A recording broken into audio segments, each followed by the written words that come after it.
তুমি কি বিশ্বাস করো আল্লাহর এমন একটা গোপন নাম আছে যেটা যদি কেউ মন থেকে পড়ে তাহলে মাত্র 5 মিনিটের মধ্যেই তার দোয়া কবুল হয়ে যায়?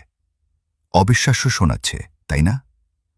কিন্তু আমি নিজে গতকাল এই দোয়াটা পড়েছি আর ফল পেয়েছি সাথে সাথেই।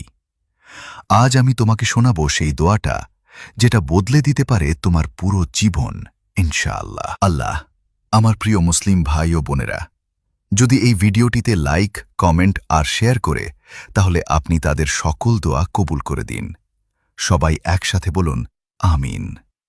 কারণ আল্লাহ তাআলা একসাথে 40 জন আমিন বললে সেই দোয়া কবুল করেন। সুবহানাল্লাহ।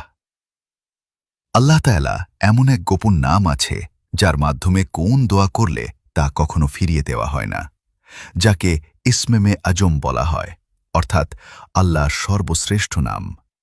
এখন শোনো সেই দোয়া।